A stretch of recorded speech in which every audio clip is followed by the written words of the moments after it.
Tenemos el sistema nervioso autónomo. Tenemos la teoría que es la teoría simplista, que dice que hay un reflejo involuntario entre el simpático y el parasimpático. Lo que vamos a analizar acá es la teoría compleja, que dice que cuando hay un desequilibrio entre el parasimpático y simpático se va a producir enfermedades y disfunciones. La teoría compleja va a relacionar el sistema endocrino, inmunológico, fisiológico y fisiopatológico, ya que se va a producir un constante diálogo entre los mecanismos internos y los mecanismos externos, y estos van a ser regulados por el sistema nervioso autónomo. Y esta regulación o desregulación va a tener efectos sobre el sistema somatosensorial, el inmunológico y el endocrino. Vamos a primero ver la salida del sistema simpático. Las neuronas preganglionares, que son los axones y dendritas, las preganglionares, dentro de estas están las fibras delgadas, fibras tipo B, cuyo neurotransmisor es colinérgico. Los segmentos espinales toracolumbares del sistema simpático son para la cabeza T1, T3, para la extremidad superior y vísceras del tórax T2 a T6. Para las vísceras abdominales T5 a T11 y para los órganos perineales y pélvicos de T12 a L3. Si fijamos que no se condicen con lo somático, sino que el sistema nervioso autónomo tiene su propia división. Los ganglios simpáticos, que son los somas preganglionares, van a pasar por la columna intermedio lateral, que la conocemos más por CIL, va a pasar por la lámina 7 y la lámina 10, y también por el canal central medular y la CIL, como ya habíamos hablado. Otros axones van a entrar caudalmente o van a entrar rostralmente al ganglio, conectándose a nivel paravertebral o directamente a la médula suprarrenal.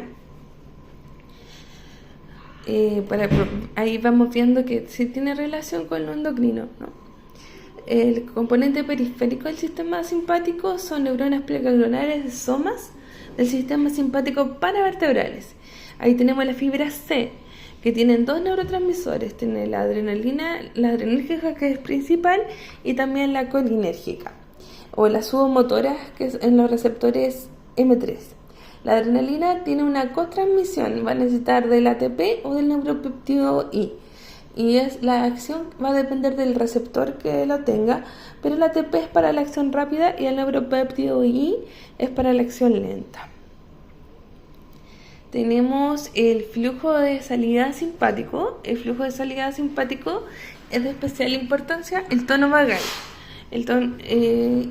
También vamos a tener, desde el nervio vago tenemos un componente craneal y también hay un componente sacro, donde se modula la salida del plexo sacro. Es de vital importancia el nervio vago porque tenemos la salida de neuronas preganglionares parasimpáticas, tenemos mielinizadas colinérgicas, y la mayoría va a salir del núcleo muerto dorsal, también va a salir del núcleo ambiguo. Y las neuronas postganglionares ¿a dónde van a ir? Van a ir al tracto respiratorio, va a ir al esófago, al estómago, al intestino, y va a tener una parte en la inervación cardíaca. Las neuronas postganglionares son amielínicas colinérgicas y forman ganglios que forman plexos que van a ir al órgano diana.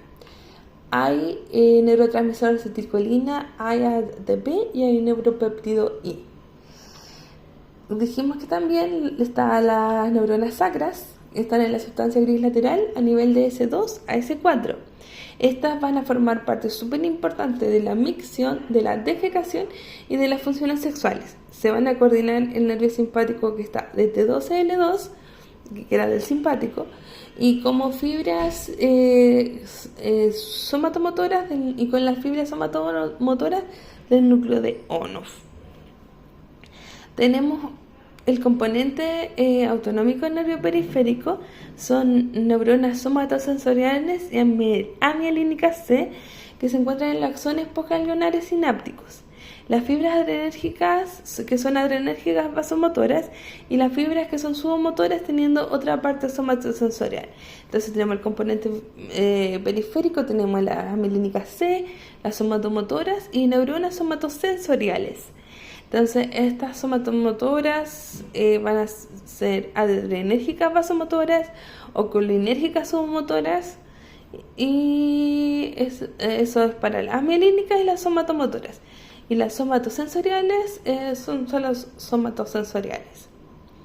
El flujo de salida parasimpático va a tener la salida del nervio vago, donde el núcleo del tracto solitario tiene una estrecha relación con el núcleo ambiguo y el dorsal. Entonces tenemos el núcleo del tracto solitario, se conecta con el núcleo del vago y el núcleo ambiguo.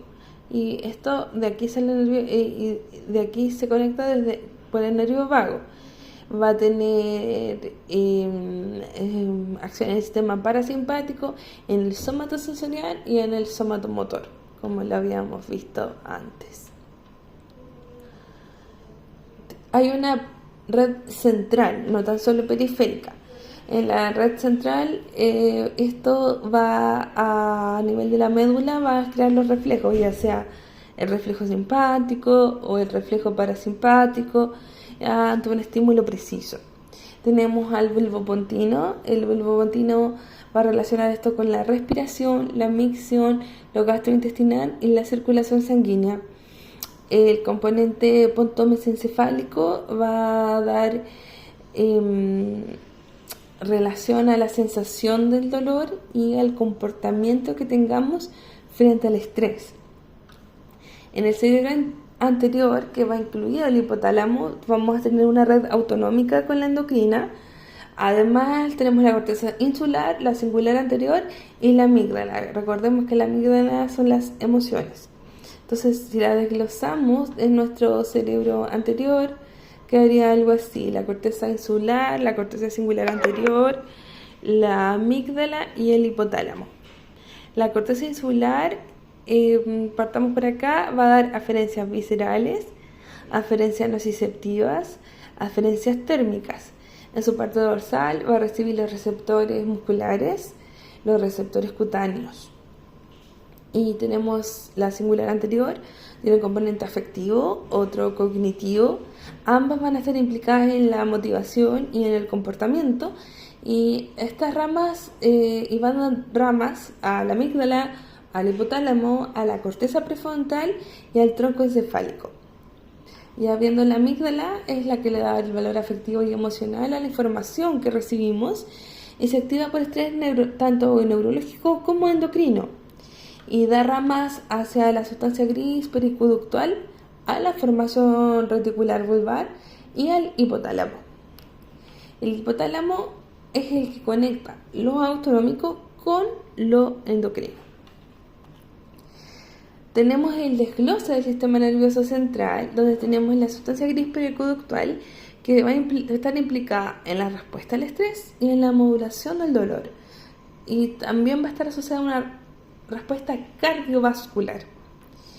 Por eso hay que verlo todo y saber de dónde viene, cómo funciona el cerebro.